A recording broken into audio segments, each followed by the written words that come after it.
अगला स्टेप देख रखा है मेरे भाई स्टाफिंग के चैप्टर में। अब स्टाफिंग के चैप्टर में क्या क्या स्टेप्स हैं जरा वो देख लो भाई। स्टाफिंग के स्टेप्स में क्या है? सबसे पहला man power planning.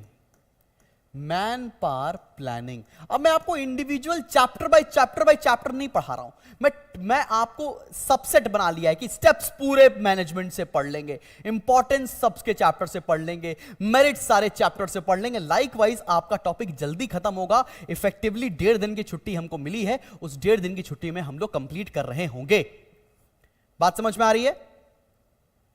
All right, आगे बढ़ते हैं। सबसे पहला स्टेप है man power planning. Second step है बेटा रिक्रूटमेंट। थर्ड स्टेप उसके बाद दे रखा है मेरे को सिलेक्शन। फोर्थ स्टेप दे रखा है बेटा प्लेसमेंट। फिफ्थ स्टेप है ओरिएंटेशन एंड सिक्स्थ और लास्ट स्टेप दे रखा है ट्रेनिंग एंड डेवलपमेंट।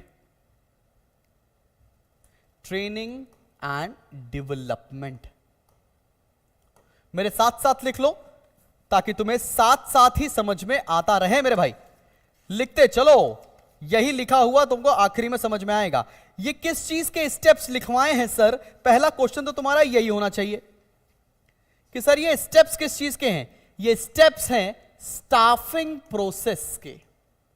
अब सर स्टाफिंग क्या होता है? स्टाफिंग का मतलब होता है putting right people at right job. Let's say तुम्हारा एक रेस्टोरेंट का बिजनेस है और तुम्हें शेफ चाहिए, तो तुमने शेफ को अपॉइंट कर लिया और उसको सही काम दिया करने को। इस प्रोसेस को बोलते हैं स्टाफिंग। अब स्टाफिंग के प्रोसेस में ये सारे स्टेप्स होते हैं, 6 के 6 स्टेप्स इसी ऑर्डर में लिखकर आना है। ठीक है ना बेटा? ठीक है ना भाई?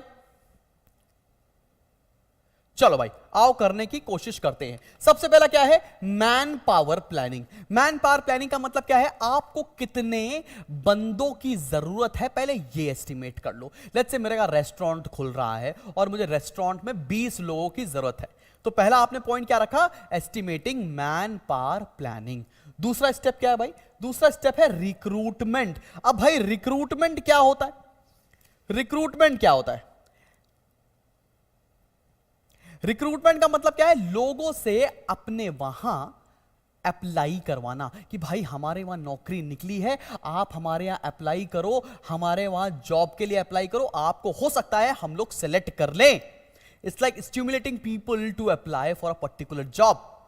बात समझ में आ रही है आपको? आगे बढ़ते हैं। थर्ड स्टेप क्या है? थर्ड स्टेप है सिलेक्शन। किसी बंदे को आप सेलेक्ट कैसे कर रहे हैं, इस पर लगा रहा हूं स्टार, बिकॉज आपके सिलेबस में सिलेक्शन का भी प्रोसीजर है।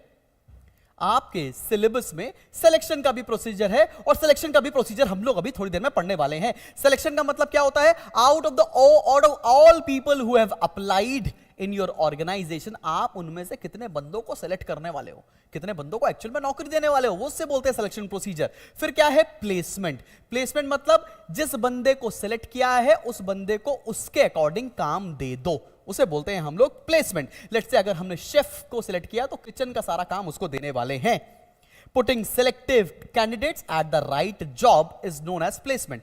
ओरिएंटेशन का मतलब क्या होता है? ओरिएंटेशन बहुत सारे लोगों को नए नए अभी कॉलेज में जाने वाले हो, आप नए नए कॉलेज में जाओगे तो वहां पे ओरिएंटेशन होगा। ओरिएंटेशन मतलब क्या? सीनियर से मुलाकात, कौन टीचर हैं वो जान लो, कैंपस कैसा है वो देख लो। मतलब तुमको फेमिलराइज करते हैं विद अ न्यू ऑर्गेनाइजेशन कि वहां पर कौन काम करता है, वहां पर कैसे लोग हैं, वो सारी चीजें। ऑलराइट, आगे बढ़े। और लास्ट स्टेप है training and development. Training and development का मतलब क्या है? किस बंदे को कौन सा काम करना है, एटलीस्ट उस काम की ट्रेनिंग दे दो। ठीक है ना? जैसे अगर लेट्स से एक शेफ है, शेफ को कौन कौन सी डिशेस बनानी है, उसको किचन में कैसे बनाना है, उसके लिए ट्रेनिंग का काम दे दो कि भाई यहां पर तो ऐसे ही काम होगा। तो अगर ट्रेनिंग होगी तो इफेक्टिवली काम कर सकता है कोई भी बंदा। तो ट्रेनिंग का बेसिकली लिख कैसे सकते हो? Increasing knowledge and skills for a specific job. तो तुम्हें समझ में आ गया